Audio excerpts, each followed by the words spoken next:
It's been the genesis of so many conversations that the four members of Flinders Quartet have had over the years.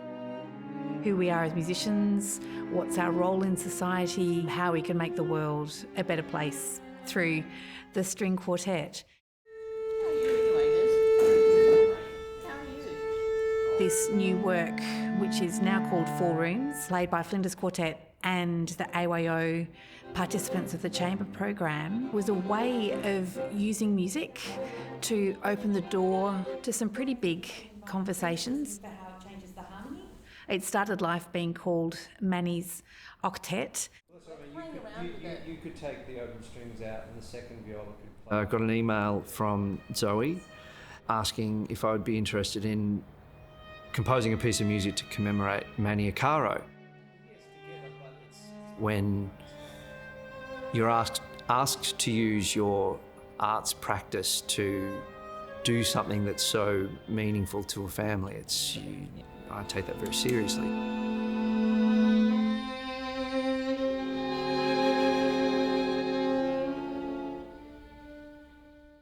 Manny died on the 17th of October in 2022. My life just turned upside down, obviously, and there is nothing worse than losing a child. I thought I was just parenting a tricky teenager, but he was a deeply unwell teen. How that is expressed for him as a young musician would be, I can't concentrate for more than 15 minutes, and he'd been doing, 6 or 7 hours a day, and suddenly he can't. Or, I've been set these studies to learn this week and I can't even do the first bar, or I can't play C major, or really simple stuff. So the words that he would use to say, I'm struggling, I didn't really recognise until too late. He was a beautiful musician, and he played violin, he sang in choirs, he was a bassoonist, and he just was a very musical boy. I just knew that I needed to make music.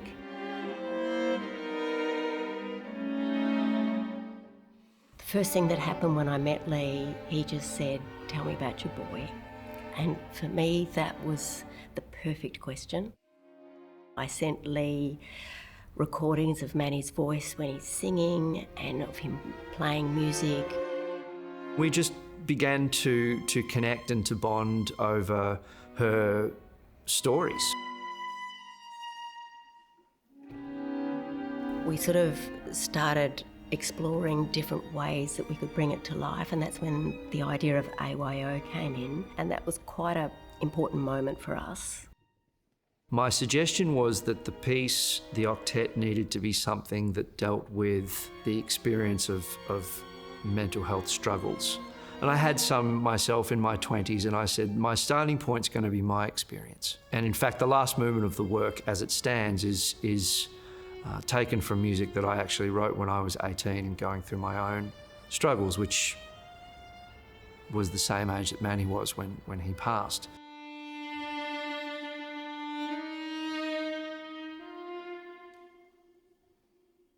You've got melancholia, which to me, in my mind, is different to depression, which is what the last movement represents, and a manic, hyper-active state, and then this very tense rage episode. I was kind of imagining a person as a building, and each one of these experiences is a room inside of that building, and so 4 rooms.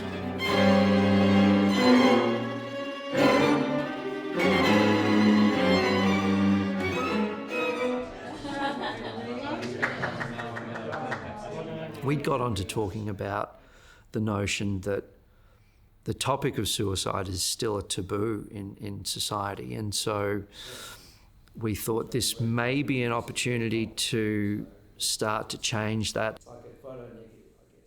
This is the biggest killer of youth. That kills more than, car accidents and cancer and asthma and, all of those things combined. This is what is taking our young people. The stigma that surrounds it brings about a shame that very much makes it worse. And Manny was very ashamed. He didn't really understand that he was sick. We didn't understand that he was sick. It's so common and we know it exists, but we don't talk about it. And I think music as the vehicle is a very powerful way to talk about it. I think it's important to have the AYO musicians here to try to help them recognise and understand things that we didn't and that Manny didn't. In rehearsing a piece like this, we needed to look after everybody, all of the musicians in the room. And the Australian Youth Orchestra has such a commitment to wellbeing of their young professional and pre-professional musicians. In order for this piece to have its maximum impact in the industry, we wanted the very first conversations about this piece to be with the people for whom it was written for. And now can we have us with like each quartet? Isn't that what Josh came up with? So I played the viola. I used to be a violinist. I wanted to be a violinist. I know it's a bit controversial, isn't it? I'm Sterling Rick. I'm a violist from Adelaide, South Australia. I started when I was 6 and I haven't put it down, so it's been a really big part of my life. I've had great teachers that have pushed me forward. I'm trying to get into the professional space. Seeing that and working with the Flinders Quartet has really been eye-opening to the possibilities of my music career. I've learnt a lot about how professional quartet rehearses and how they tackle a piece that has never been played before. There's no recording. I think the way that the piece is written really encapsulates the week, that mental health is complex. My name is Julia Hill. I play the violin. Through music, through playing violin, I've made so many friends. It's taken me so many places. I get to express myself, but also express stories of the now, of the past, maybe of the future as well through music.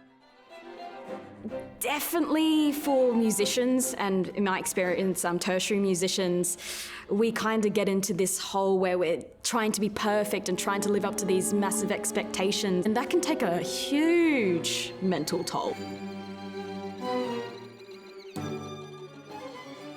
I really appreciate the fact that AYO has reached out to Headspace to incorporate this program about mental health. Well, my name's Jeremy and I work at Headspace as a mental health clinician. There's definitely a very strong streak of perfectionism in musicians.